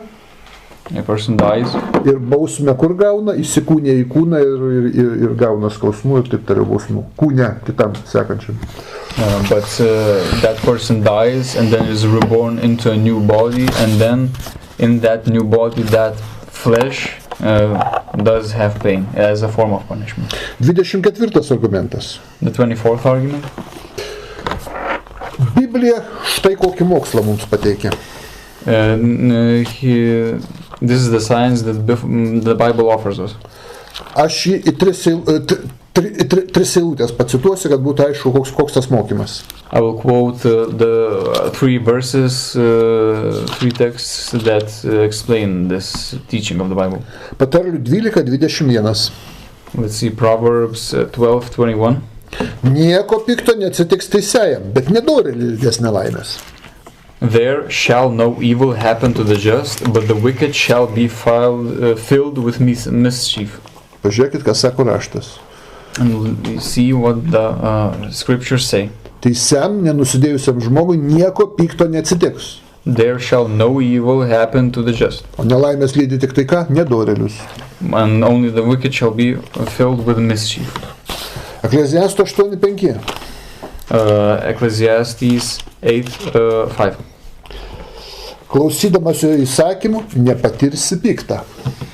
Whoso keepeth the commandment shall feel no evil thing. Jeigu laikaisi įsakymų, gyveni teisį, nepatiri pikto. Nėra blogio. And so if you follow the commandments, you will not experience evil. Tas pats pasakyta pradžios 18:25. The same thing is said in Genesis 18:5. 25. Tai nėra tavo būdas nužudyti teisui su nusikaltėliu, kad teisusis gautų tą patį, kaip piktadarys. Argi viso žemės teisėjas pasielgs neteisingai.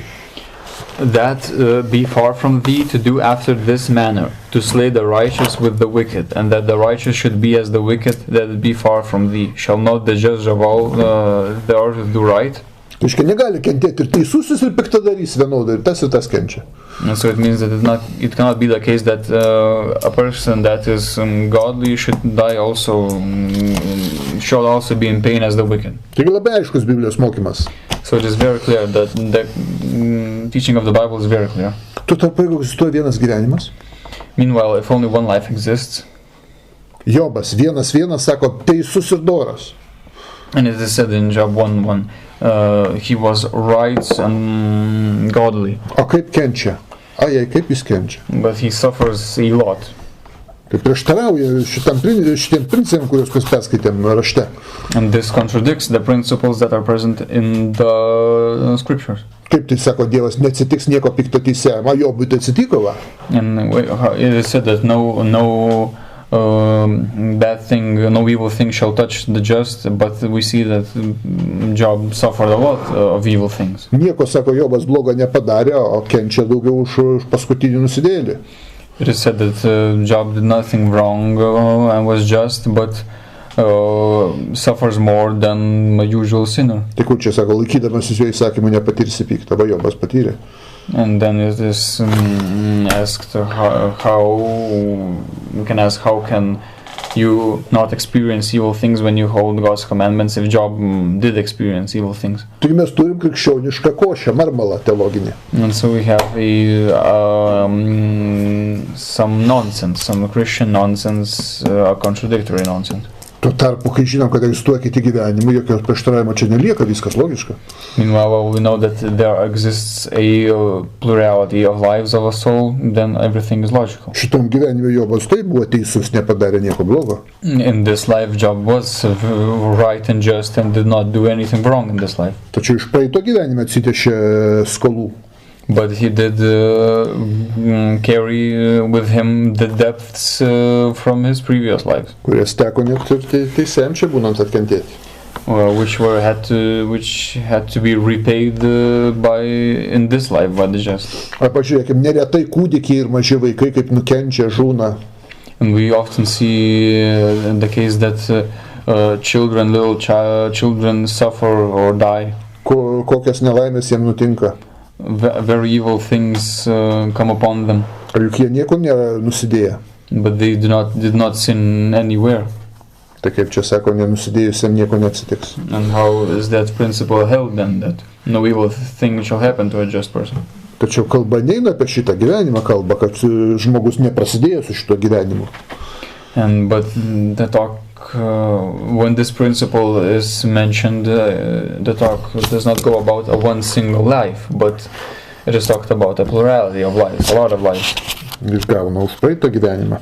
And so a person then receives everything from what they have successfully achieved in their previous lives. Taigi be šito mes niekaip nepaaiškinsim raštą. And without this concept of similar lives, we are not able to explain the scriptures. We are not able to explain the scriptures in a logical fashion. 25 argumentas. The 25th argument. Paskaitykim pakartoto įstatymą 32 skyrių 4 eilutę. Let's read Deuteronomy 32, 4 eilutę. the 4th verse. Kalba apie Dievą. Here it's talked about God. Jis yra uola, tobuli jo darbai, visi jo keliai pilni teisybės, Dievas ištikimas, be jokios neteisybės, jis teisus ir teisingas. As for the rock, his work is perfect, for all his ways are just. He is a reliable God who is never unjust. He is fair and upright. Taigi Dievas, kuris valdo šitą pasaulį ir viską valdo, And so God, who rules this world and who rules everything, yra teisus ir teisingas. is fair and upright. He's just. Jis nieko neteisingo nedaro ir neleidžia, kad neteisingi dalykai vyktų. And he is never unjust, and he does not let that unjust things should happen. Ir dabar pažiūrėkim tada, jeigu tik vienas gyvenimas, kaip tas teisingumas komiškai atrodytų. But if we would have the concept of a one single life, this justice would look very odd and comical. Gimsta vaikai žemėje. There are children born on earth, Atseit pirmą gyvenimą nieko nepadarė dar blogo. and they here live their first life, did not commit anything wrong. Vieni gimsta sveiki, kiti invalidai. And one of them are born healthy, and the others disabled. Atseit nei tas nieko nepadarė, abu vienodai nieko nepadarė blogo. Even though through this one singular concept they did not do anything wrong, neither the other, neither the one, neither the other. Bet Dievas, kuris viską valdo pasaulyje, nuo jo viskas priklauso. But God, who rules the whole world, and when everything depends on him. Viena iš tų vaikų nekalta kažkokį padarė invalidų. And one of the children are made disabled, even though that child is not unjust and didn't do anything wrong. Toliau, vieni vaikai gimsta gerose šeimose. And then we have this thing that one children are born in good families. Tarp tėvų, kurie myli, rūpinasi jais. They are born among parents who love them and who care for them. O juk kiti vaikai, kurie irgi nieko nepadarė blogo šitam gyvenime, gimsta socialiuose šeimose. But other children, that's as for them, as for this concept, for the single life concept, who also did nothing wrong, are born into asocial families. Kur nieko gero nemato, yra skriaudžiami, mušami, alkani. And those children do not see anything good. They are beaten, they are hungry. Dažnai net prievartaujami. They are even raped. Tai kodėl teisingas Dievas vieniem taip duoda, o kitiem taip? And so why does a just God gives good fortune to others and bad fortune to others? Vieni vaikai gimsta kaip vaikai, gabus, protingi. Some children are born are born smart, talented. O kiti gimsta protiškai atsilikę. And some other children are born mentally disabled. Tai kodėl, jeigu Dievas toks teisingas, and so if just is so just, if God is so just, ir toks gailestingas ir mylintis, and is so merciful and loving, kodėl tiems nekaltiems vaikams vieniems suteikia nevienodas startinės sąlygas į gyvenimui? Why do the same innocent people, the people whose innocence is the same, receive unequal starts? Kažkurie vaikai bus invalidai, akli, be kojos. Some of the children will be blind without legs. Kurti, kiti protiškai atsilikę. Some of the children will be deaf, some of the children will be mentally disabled. Kiti pasiubingus asocialius tėvus.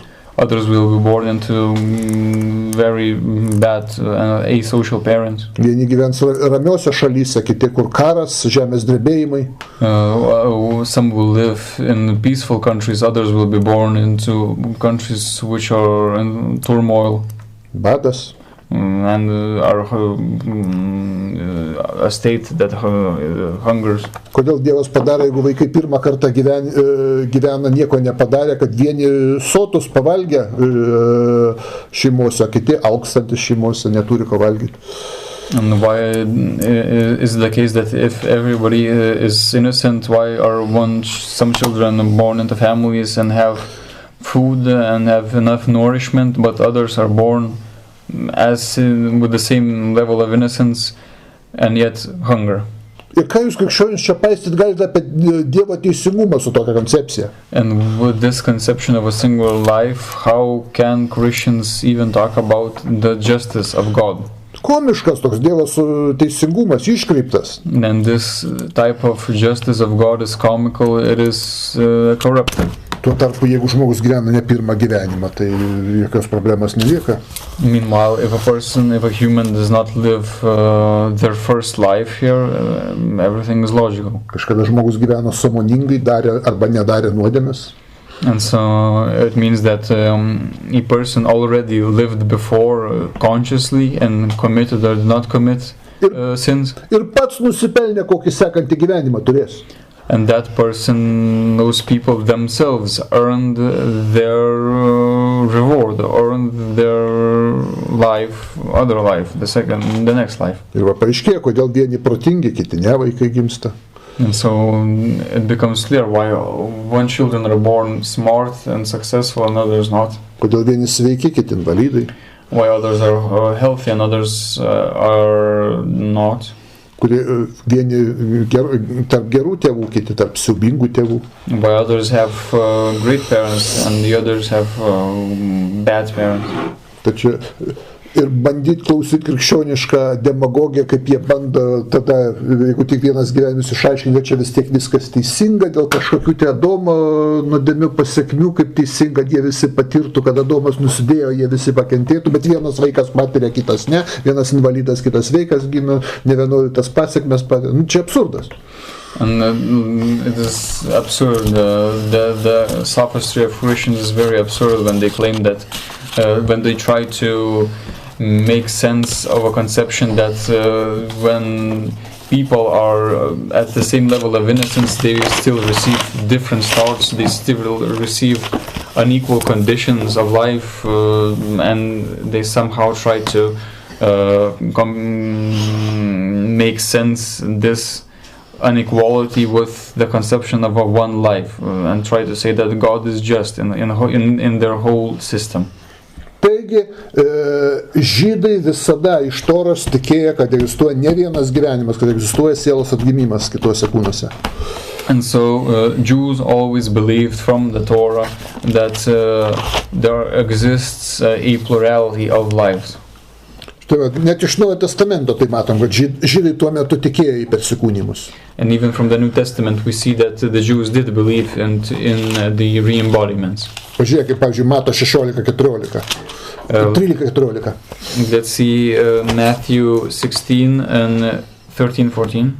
Atėjęs į Pilypo Cezarėjos apylinkes, Jėzus paklausė savo mokinius, kuo žmonės mane žmogaus sūnų laiko. Jie atsakė, vieni Jonu Krikštytoju, kiti Elyju, kiti Jeremiju, ar dar kurio iš pranašų. When Jesus came to the area of Caesarea Philippi, he asked his disciples, "Who do people say that the Son of Man is?" They answered, "Some say John the Baptist, others Elijah, and others Jeremiah, or one of the prophets." Nepamiršk, Jonas Krikštytojas jau buvo nužudytas tuo metu. And we must remember that John the Baptist was already killed in this moment. Pasirodo, kai kurie galvoja, kad Jonas siela įsikūnija dar į Jėzų. And here we see that some of the people thought that John's soul re-embodied into another person's body. Dar kiti Jeremijų laikė. Even other Jews thought that Jeremiah was there present. Kaip Jėzus gali būti Jeremijų, kai gimė, augo, visi ten matė tėviški jo Jeremijas. And how could it be the case that Jesus would be Jeremiah when those people saw how he was born, how he lived and how he died? Reiškia, jie tikėjo reinkarnaciją, kad Jeremijas gali atgimti ir dar kartą. It means that they believed in reincarnation and that Jeremiah could then live on in another body. Arba pažiūrėkime Jono 9 skyrių. Or let's see John 9. 1-2 eilutė. The first and second verses. Eidamas pro šalį, Jėzus pamatė žmogų aklą gimusį. Now as Jesus was passing by, he saw a man who had been blind from birth. Atkreipkite dėmesį, gimęs aklas jau nuo kūdikystės. And we see that this person is already blind from birth. Jo mokiniai paklausė, Rabi, kas nusidėjo, jis pats ar jo tėvai, kad gimė aklas? His disciples asked him, Rabbi, who committed the sin that caused him to be born blind, this man or his parents? Aha, jie tikėjo, kad gali būti už tėvų nuodėmės ir gali būti variantas, jis pats nusidėjo. And so it can be the case that person is blind because for his own sins or because of his parents. Klausimas, kada jis galėjo nusidėti, jeigu jau gimė aklas? But the question is raised, when was he able to commit sin if he is already blind, if he is at birth blind? Taip, kad žydai pripažino persikūnijimus. And so the Jews, we see from this text that the Jews already believed in the re-embodiments. Taigi apaštalas Paulius su savo idėja, kad žmogui skirta vieną kartą, po to seka teismas, skelbia visiškai antibiblinį dalyką. And so the Apostle Paul, who claims that after a death, a person is no more until the day of the judgment, is anti-biblical teaching.